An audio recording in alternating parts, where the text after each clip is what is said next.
Thank God!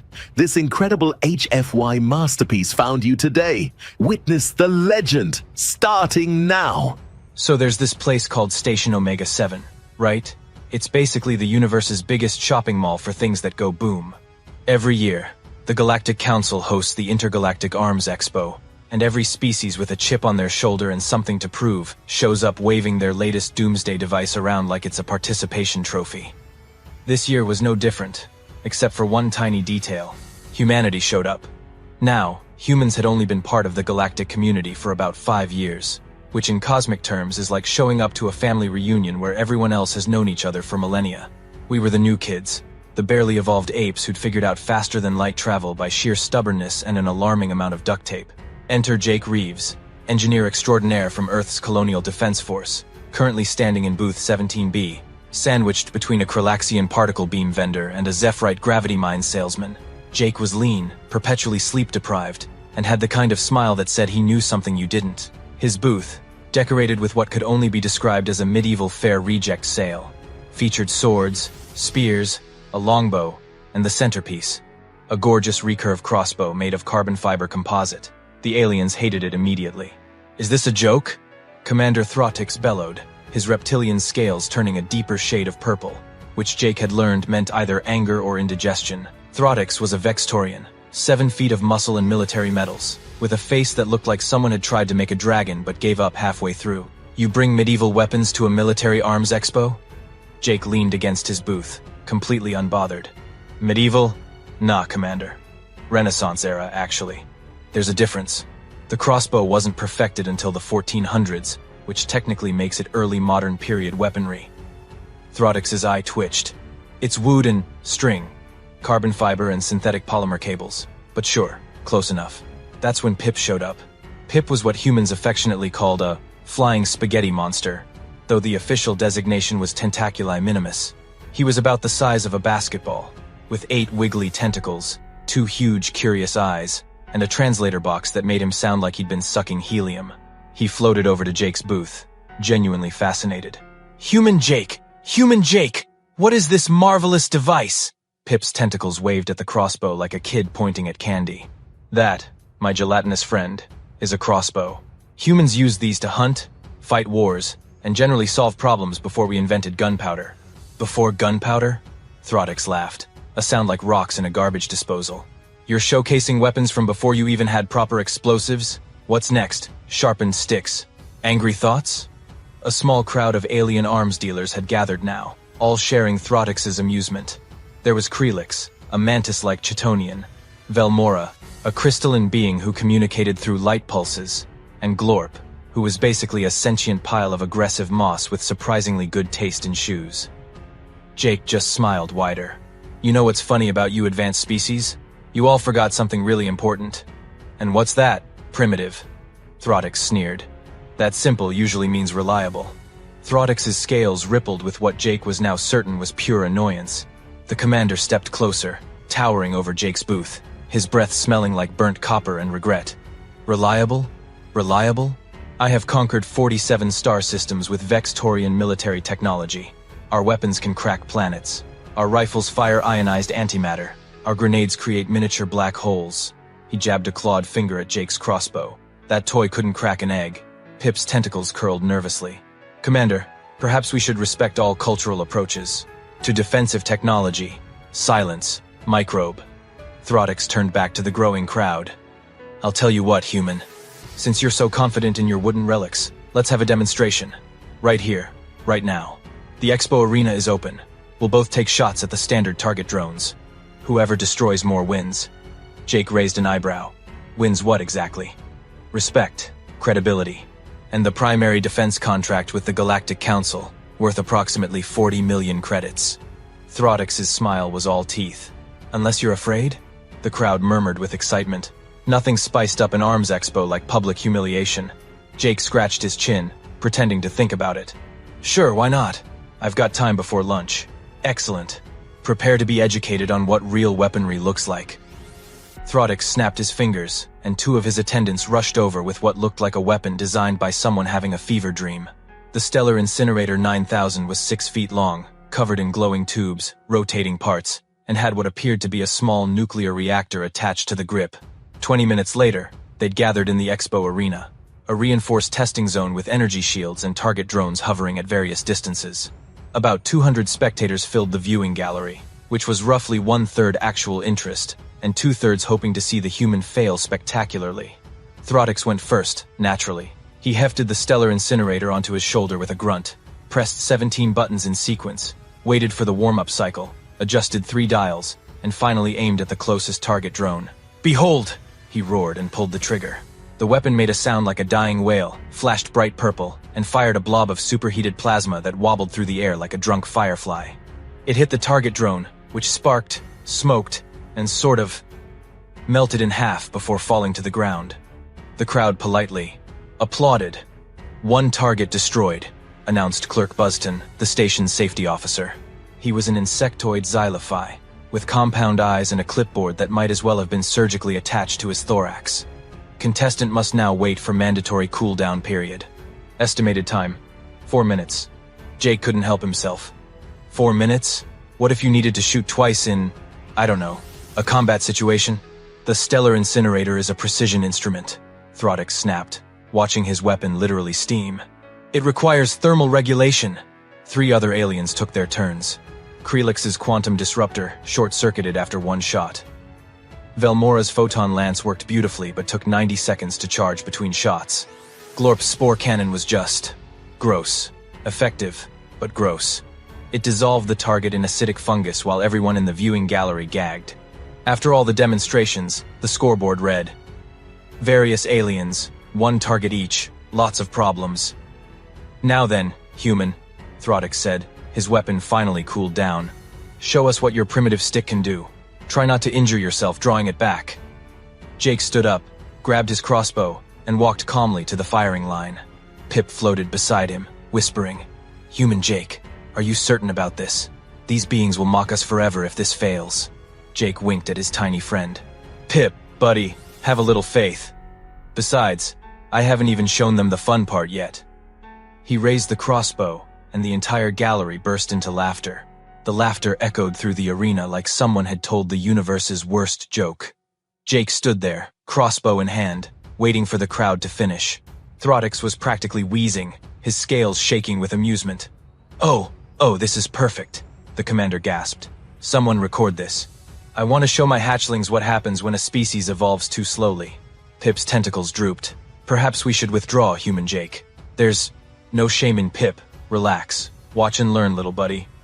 Jake reached into his equipment case and pulled out what looked like a standard crossbow bolt.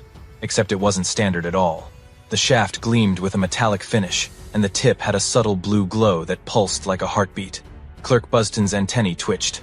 "Contestant, please identify your ammunition for safety protocol purposes." "Oh, sure. It's a bolt." "Yes, but what type of bolt? A very special bolt." Buston's mandibles clicked nervously. "That's not technically an answer that satisfies Regulation 7-3-. Look, you want the technical specs or you want me to shoot? Because I can stand here and explain physics all day, but I thought we were doing a demonstration." Throdix waved dismissively. "Let him shoot his arrow, clerk. The sooner he fails, the sooner we can move on to species with opposable brains." Jake loaded the bolt into the crossbow with practiced ease, the mechanism clicking satisfyingly. He turned to face the crowd, and his expression shifted from casual to serious. This was the moment he'd been waiting for since Earth had joined the galactic community and realized everyone thought humans were adorable, harmless primitives. "You know what your problem is?" Jake called out to the assembled aliens. "All of you got so obsessed with making weapons more complicated that you forgot the fundamental principle of warfare. You need something that works fast, and works reliably. You all brought weapons that need cooldown periods, charging cycles, calibration sequences." He hefted the crossbow. This is ready to fire the second I pull the trigger." Yes, very inspiring," Throdix drawled. "It's still a wooden children's toy. See, that's where you're wrong, Commander. This isn't just a crossbow, and these aren't just bolts." Jake held up the ammunition so the light caught the metallic surface. Humans learned something important really early in our history. We learned that if something works, you don't replace it. You upgrade it. Pip's eyes widened. "Play. Human Jake, what did you do?" "Well, little buddy, I took a medieval design and asked myself a question. What if instead of the crossbow providing all the kinetic energy, it just provided the initial launch velocity? What if the projectile could accelerate ITSELF after it left the rail? The crowd went quiet. A few of the smarter aliens started to look worried. Jake grinned. So I hollowed out these bolts and installed miniaturized railgun cores, magnetic acceleration technology, powered by a microfusion cell. The crossbow launches the bolt at about 300 feet per second, which is fast enough to trigger the internal accelerator. Then the bolt's magnetic coils engage, and suddenly you've got a projectile moving at 0.02% the speed of light. Throdix's face went from purple to pale yellow.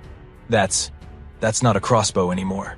That's still fired from a crossbow, still uses a bolt, still requires me to manually load and aim it. By every definition in your Expo rules, Commander, this is a primitive weapon system. I checked.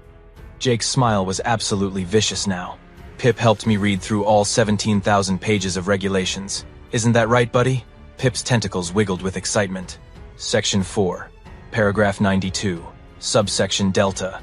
The weapon classification is determined by the delivery system, not the projectile. Human Jake is technically correct, which according to my research is the best kind of correct. You can't seriously, Throdix started. Oh, I seriously can. Jake turned toward the target range, where 5 drones hovered at increasing distances. He raised the crossbow, settled the stock against his shoulder, and took aim at the farthest target, a good 300 yards away. For the record, Jake said calmly, humans also learned something else important. We learned that sometimes the old ways and the new ways work better together than either one works alone. We call it innovation. You might want to look it up. He pulled the trigger. The crossbow made a sound that was almost polite, a gentle thwip that seemed laughably underwhelming compared to the stellar incinerator's dying wail scream or the quantum disruptor's electric shriek. The bolt left the rail, and for about half a second, the entire gallery started laughing again. Then physics got involved. The magnetic coils inside the bolt engaged with a sound like reality being unzipped. The air itself seemed to split open as the bolt went from 300 feet per second to 40,000 feet per second in the space of 10 meters. The sonic boom hit a fraction of a second later, a thunderclap that rattled the arena's reinforced windows and set off half the proximity alarms in the station. The bolt hit the farthest target drone dead center. Hit was actually too gentle a word. The drone didn't explode. It didn't shatter. It ceased to exist in any meaningful sense. One moment it was there. The next it was a rapidly expanding cloud of superheated particles and regret. The bolt punched through it like it wasn't even present and kept going, tagging the second drone, then the third, then the fourth, vaporizing each one with casual indifference. The fifth drone, closest to Jake's position, managed to survive for almost a full second before the bolt's magnetic field destabilized, and it detonated like a miniature star going supernova. The explosion was contained by the arena's shields, barely, but the shockwave still rattled everyone's teeth. Then, in the terrible silence that followed, there was a new sound. A hissing, groaning, metallic complaint. Jake looked up just in time to see the bolt, what was left of it, had punched clean through the arena's rear wall, through the reinforced ablative armor plating, and out into the corridor beyond. Atmosphere was screaming out through a hole roughly the size of a grapefruit. Emergency klaxons started wailing. Red lights flashed. Somewhere, a mechanical voice announced, "Hull breach detected. Hull breach detected. Please remain calm and proceed to your nearest panic station." Clerk Buston dropped his clipboard. The viewing gallery sat in absolute stunned silence, except for Pip, who was doing excited loop-de-loops in the air, his tentacles flailing with joy. Human Jake, you destroyed all the targets, and part of the station. Mostly the targets, though. Jake lowered the crossbow, trying very hard not to look smug and failing completely. So, anyone want to call that one target or 5? Because I'm flexible on the scoring here. Throdix's mouth was hanging open, his forked tongue dangling out like a broken necktie. His scales had gone completely white, which Jake figured was the Vexistorian equivalent of a blue screen of death. "That's... you just..." Throdix stammered, pointing at the hole in the wall where maintenance drones were already swarming with emergency sealant. "You violated at least 40 safety protocols." Did I, though? The arena's shields contained most of it. The wall thing was just unfortunate trajectory. Jake ejected the crossbow's string tension with a casual lever pull, safing the weapon. Besides, you wanted a demonstration of effectiveness. 5 targets, 1 shot. I'd say that's pretty effective. Clerk Buston had retrieved his clipboard and was scribbling furiously. his compound eyes twitching in what might have been an insectoid panic attack. Property damage, atmospheric breach, unauthorized relativistic weapons discharge, causing mass hysteria, 17 counts of exceeding recommended decibel levels. But I didn't break any rules, right? Jake interrupted, walking over to the safety officer. I mean, my weapon is classified as primitive according to Section 4, Paragraph 92, Subsection Delta. Pip checked. He did check, Pip confirmed, floating over. Human Jake followed all the rules. Technically. Buzzton's antennae were vibrating so fast they were humming. Technically, you turned a medieval siege weapon into a relativistic kinetic kill vehicle and fired it inside a populated station. A lightly populated testing arena with appropriate safety shields, Jake corrected. Which held up great, by the way. You guys do good work on the shielding. Really top-notch. The crowd was starting to recover from their shock, and the murmuring began. Alien weapons dealers were pulling out their communication devices, frantically making calls. Several were staring at Jake like he'd just sprouted a second head. Glorp, the moss creature, was literally smoking with what might have been fear or possibly just spontaneous combustion. It was hard to tell with Glorp. Krelix, the mantis alien, clicked her mandibles thoughtfully. The human raises a valid point. He did destroy all 5 targets with a single discharge. That's technically a perfect score. Technically, Throdix finally found his voice, though it came out about 3 octaves higher than normal. He nearly depressurized the station. Nearly doesn't count, Commander, Jake said, slinging the crossbow over his shoulder. Also, just for the record, this was the low-power bolt. I've got some experimental heavy ammunition back at my booth that I'm pretty sure violates several laws of thermodynamics. Didn't bring those because, you know, first impressions and all. Pip gasped. Oh, buddy, so much bigger. Throdix looked like he might have an aneurysm. Throdix's scales were cycling through colors like a mood ring having an existential crisis. Purple to yellow to a kind of sickly green that suggested his internal organs were reconsidering their life choices. He pointed a trembling claw at Jake, his voice rising to a pitch that probably scared small animals on nearby planets. Cheating! This is blatant, obvious, flagrant cheating. Jake blinked. Cheating how exactly? You modified the ammunition. You put advanced technology inside a primitive weapon. That's not a crossbow anymore. That's a war crime waiting to happen. Actually, Pip chimed in helpfully, floating between them. The Expo rules are very specific about this, Commander. Section 4, Paragraph 92, Subsection Delta. Clause 3 clearly states that weapon classification is determined by the mechanical delivery system and firing mechanism, not by the projectile composition. As long as the crossbow itself remains mechanically primitive, the ammunition can be anything the contestant desires. Throdix whirled on the tiny alien. You helped him with this? I helped him understand the rules. That's called research, Commander. Perhaps you should try it sometime instead of just assuming your overpriced plasma dispensers are the peak of military evolution. Pip's tentacles were waving indignantly, which made him look like an angry car wash. The crowd was getting larger now. Word had spread through the station faster than the laws of relativity should have allowed, and aliens from every corner of the expo were cramming into the viewing gallery. Some were taking holographic recordings. Others were placing what looked suspiciously like bets. Velmora, the crystalline being, pulsed with light that Pip's translator helpfully converted to speech. The small one makes a compelling argument. The human did follow the technical specifications of the competition. Perhaps we should accept that our assumptions about primitive weaponry were incomplete. Incomplete? Throdix was practically frothing now. The human turned a children's toy into a relativistic kill vehicle. That's not incomplete understanding. That's psychological warfare. Is it though? Jake leaned against the arena railing, enjoying this way too much. I mean, your stellar incinerator needed 4 minutes to cool down between shots. My crossbow? I can reload. In about 5 seconds. Let me show you. He reached into his equipment case and pulled out another bolt, this one with a red glow instead of blue. The crowd collectively took a step back. Clerk Buzzton's clipboard actually burst into flames in his hands, which seemed physically impossible but somehow appropriate. No, absolutely not. I am invoking emergency regulation Omega-7. No further weapons testing until I have reviewed the insurance implications and filed at least 47 forms. Relax, Buzzton.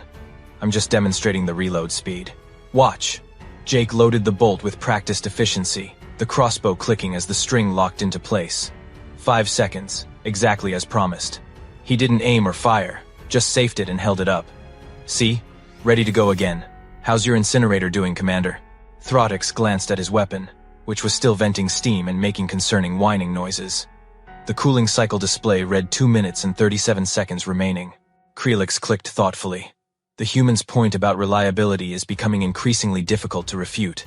In a sustained combat scenario, his weapon would achieve a significantly higher rate of fire than most of our designs. That's because our designs are sophisticated, Throdix roared. They have safety features and proper engineering and 4-minute cooldown periods that would get you killed in any real fight, Jake finished. Look, Commander, I'm not saying plasma weapons are bad. I'm saying you over-engineered them to the point where they're impractical. You got so caught up in making the most powerful weapon that you forgot to make it usable.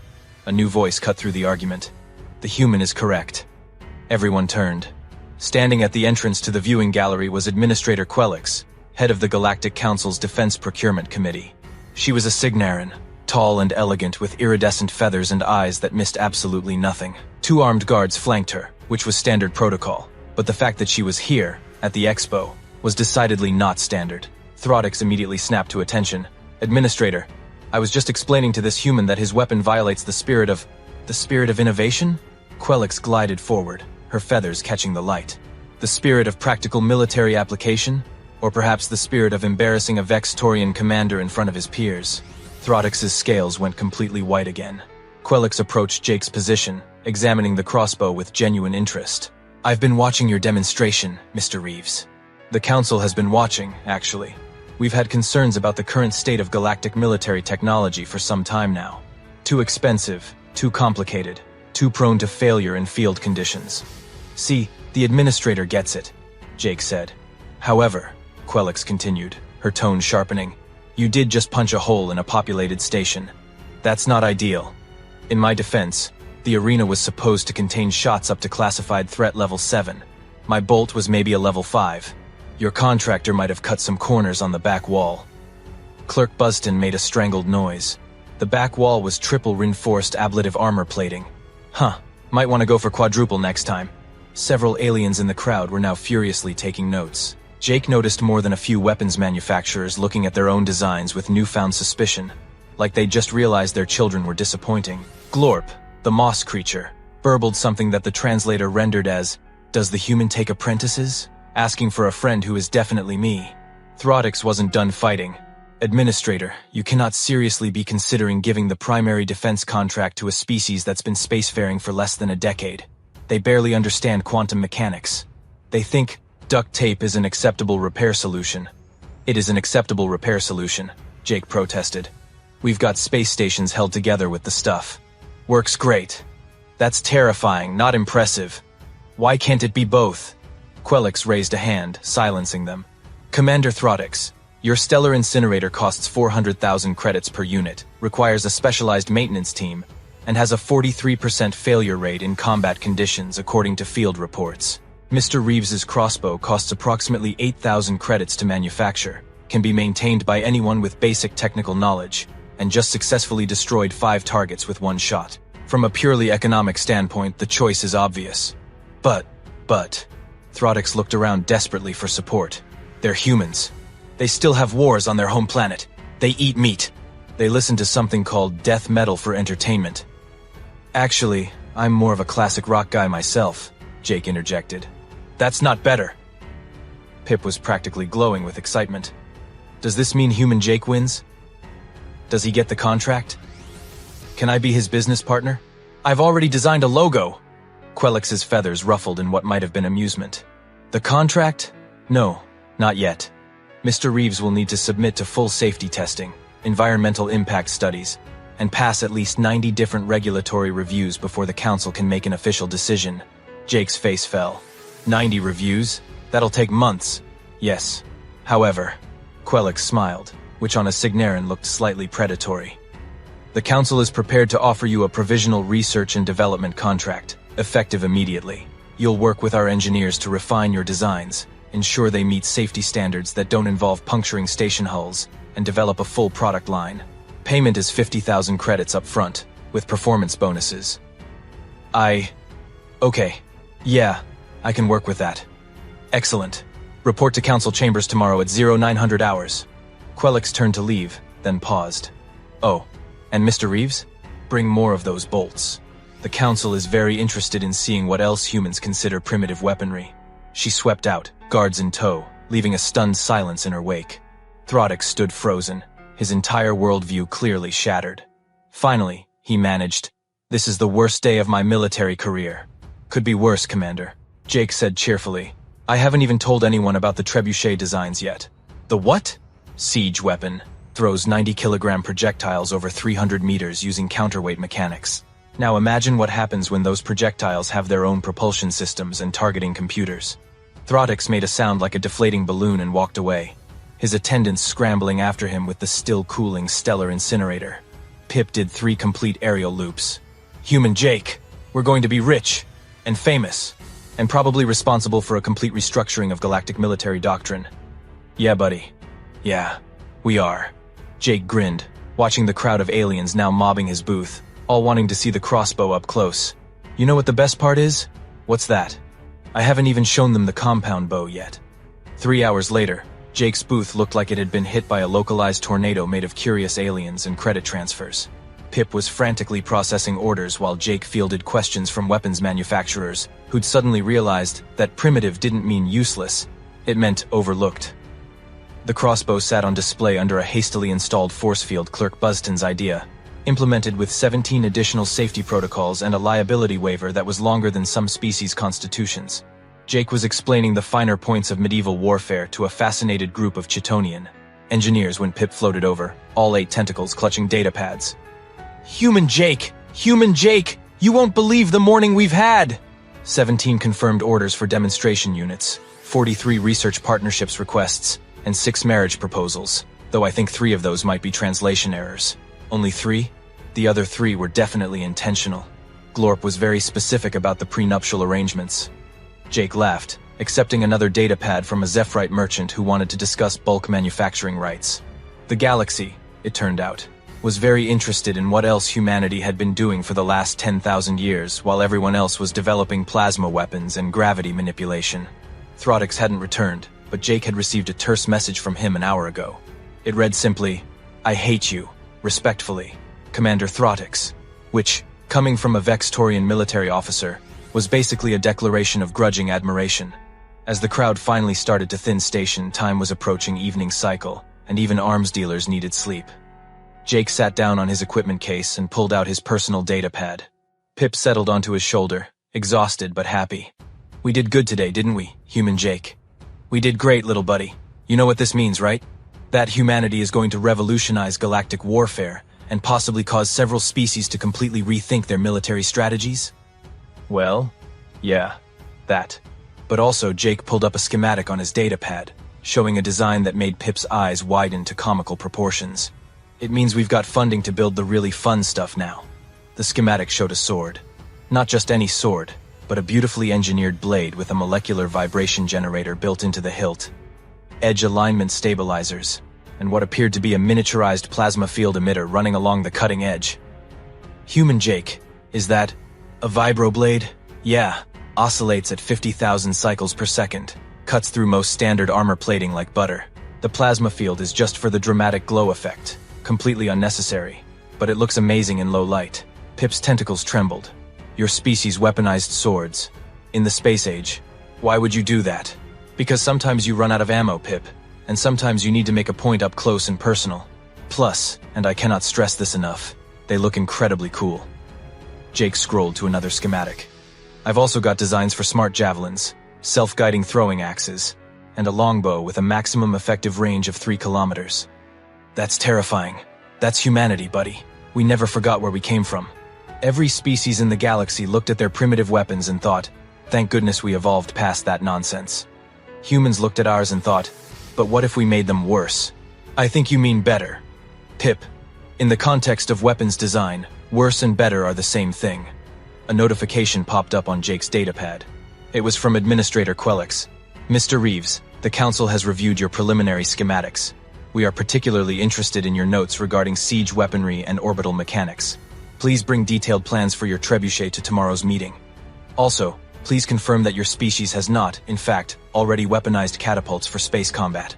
The Council needs to know for insurance purposes." Jake grinned and started typing a response. Administrator, I'm pleased to report that we haven't weaponized catapults for space combat. Yet. However, I do have some interesting thoughts about mass drivers and Newton's third law that I'd love to discuss. See you tomorrow. Jake Reeves, professional primitive. He hit send and leaned back, watching the last few stragglers examine his booth.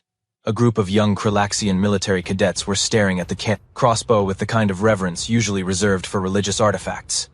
Pip giggled, a sound like bubbles popping. Human Jake, I just realized something. Your species joined the Galactic Council 5 years ago, and in that time, you've barely made any waves. Everyone thought humans were just going to quietly integrate and follow everyone else's lead. And today you showed the entire galaxy that humanity's been sitting on 10,000 years of creative violence that nobody else even considered. You've basically announced that Earth is entering the arms industry with a back catalog that makes everyone else's technology look overcomplicated and expensive. Yeah, that's a pretty good summary. The other species are going to be so worried about what else you've been hiding. Jake's grin turned absolutely wicked. Good. Let them worry. Maybe next year I'll bring the flamethrower. The what? Ancient human weapon. Throws fire. Very simple, very effective, very terrifying. We used them in wars for centuries before we even left the planet. Pip's tentacles went limp. Your species weaponized fire? Fire was a weapon? Pip, buddy. Humanity weaponized literally everything. Rocks, sticks, water pressure, sound waves, light, darkness, biological agents, weather patterns, psychology, and in one notable case during the 21st century, a frozen chicken launched from a compressed air cannon to test aircraft windshields. Why would you test windshields with frozen chickens? To make sure they could survive bird strikes during flight. Except someone forgot to thaw the chicken first, and it went through the windshield like a missile. Very embarrassing. Also very funny. I don't understand your species at all. Nobody does, Pip. That's what makes us special. Jake stood up, stretching. Come on, let's close up the booth. Big day tomorrow, and I need to finish the trebuchet calculations. I'm thinking we mount it on a rotating platform with gyroscopic stabilization, use quantum lock targeting for precision, and load it with self-guided projectiles that can adjust trajectory mid-flight. That's not a trebuchet anymore. That's a planetary bombardment system. It's a trebuchet with ambition, Pip. There's a difference. Jake started packing up his equipment, carefully securing the crossbow in its case. You know what the best part about all this is? What? This is just the beginning. Earth's got thousands of years of warfare history, and we documented everything. Swords, spears, maces, flails, war hammers, battering rams, siege towers, Greek fire, crossbows, longbows, composite bows, boomerangs that actually come back, weighted chains, kusarigama, kunai, shuriken, chakram, and that's just the stuff from before we invented gunpowder. Pip made a whimpering sound. How is your species not extinct? Honestly, we've been asking ourselves that question for millennia. Best guess?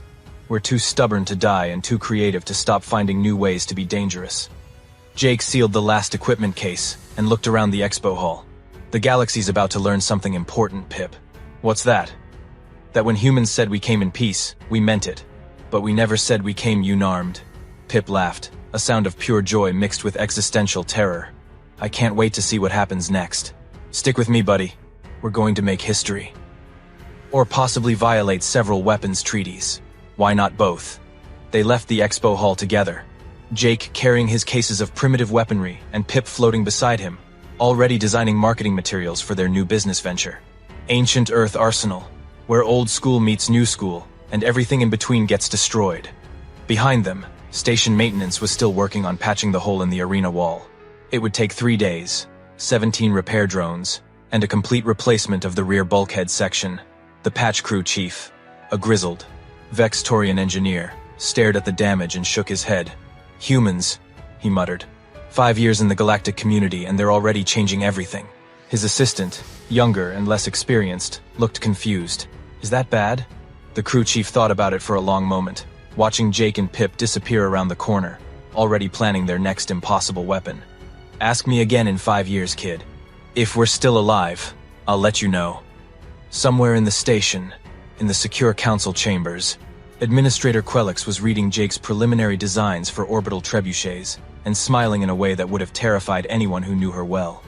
The galaxy was about to get a lot more interesting, and somewhere on Earth, in a small workshop in Colorado, an engineer named Jake's mentor received a message. Hey, Professor Martinez, remember all those jokes about weaponizing medieval siege equipment? Turns out the galaxy thinks they're actual good ideas. I'm going to need those catapult blueprints you said you were keeping just in case. Also, do we still have that